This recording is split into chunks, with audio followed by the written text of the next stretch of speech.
Today we're going to talk about nutrition. Have you ever wondered why we say you are what you eat? Well, the reason is because we have lots of little bacteria in our guts that help us digest our food, move nutrients throughout our body, and send signals all throughout our system to tell us if what we're eating is good for us or bad for us. When you eat things like vegetables and fruit of all different colors, when you eat whole grains like fresh baked bread or rice or quinoa, those are really good for those really good bacteria in your body. Those good bacteria get to move those nutrients all throughout your system, providing you health and increases your immune system response, which is really excellent for those times in our life where we might be exposed to viruses, for instance. So all that good bacteria sends signals also to our brain that tells us that we are happy and we're healthy. This is why you feel better when you eat better. You also might notice that when you eat fruits and vegetables and whole grains that you get better sleep, that you have a better outlook on life, and that you might also crave good healthy food. Those bacteria are sending all of those good signals to your brain that tells you all of these things. There's a theory in medicine that maybe our brain is really in our gut, not in our head. When you eat food that might not be so nutritious for your body, like soda, like packaged foods, foods with lots of preservatives, food with lots of sugar, that increases the amount of bad bacteria in your gut. Those bacteria aren't necessarily bad, like bad for you, but those bacteria send signals to your brain that maybe doesn't have your outlook on life be so happy. It might make you seem a little bit more depressed or anxious even. Those bad bacteria also send signals that make you crave chips and sugar and candy. So you are what you eat, meaning that those bacteria of what you eat when you eat good food that are healthy for your body or food that might not be so great for your body would increase the amount of those certain bacteria, and that will make you crave those foods. So if you want to crave good healthy food but you're having trouble with that, you have to start eating good healthy food.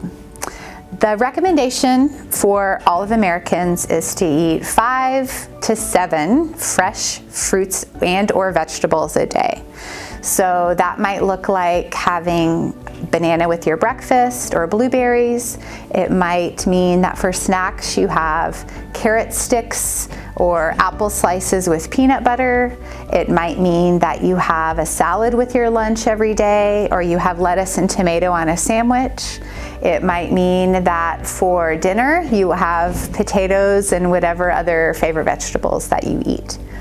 As long as you're getting at least 5 fresh fruits and vegetables in a day, then you can be assured that you're sending all of those good bacteria the nutrients and vitamins that you need for your body.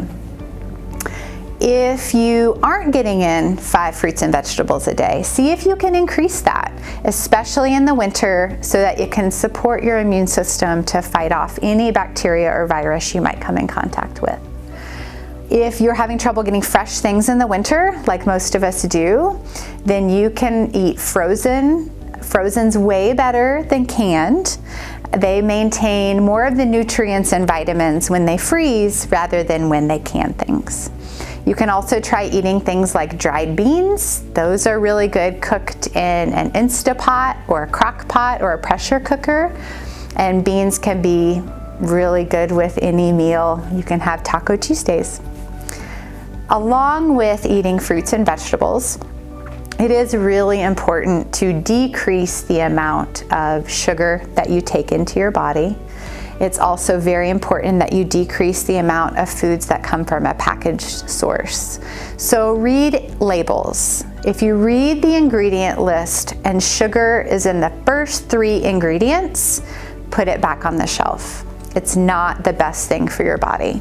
Sugar increases inflammation in your body, which can cause you to be sicker more often. It can also cause you to gain more weight than maybe you should be gaining. And it can also cause you to have tooth decay and even feel a little bit more depressed in the wintertime. If you struggle with drinking soda, which some people do, then you can increase your amount of water. You can also try drinking bubble water or fizzy water. And if that's a struggle for you, you can half your soda and then the other half just slowly transition to bubble water or fizzy water. Water is very important for a good, healthy, balanced diet. And so if you can get 8 ounces or 64 ounces or 8 glasses of 8 ounces of water a day or 64 ounces of water in your day, that's optimal. Along with all of these recommendations for nutrition, it's really important to remember that everybody is different. While what I said is important for every person, we all have to have a mindful eye toward different eating schedules. Some people like to snack more than they'd like to have meals.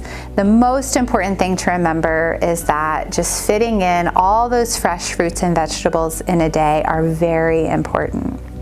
If you don't have much experience cooking vegetables or fruit, you could go to your local library and you can get a lot of cookbooks. If you get vegetarian or vegan cookbooks, then that might give you ideas of how to cook vegetables in ways that you didn't know how to cook them before.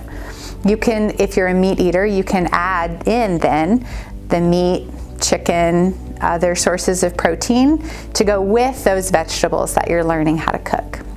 While we're on the topic of nutrition, it's very important to remember that along with vegetables and fruit, getting good sources of protein like beans and chicken and beef are important as well. If you are a vegetarian, eating nuts or seeds can be a really great source of protein. Also good healthy fats, so cooking with olive oil instead of vegetable oil will give you all the good fats for your system. Also eating fish like salmon, those are good healthy sources of fat that help your brain grow and help you maintain good skin and a good healthy immune system as well. If you have more questions about nutrition, there's lots of books in your library that will help you with that. And again, use your library for sources of cookbooks if you need more ideas on how to eat nutritiously this winter. Thank you.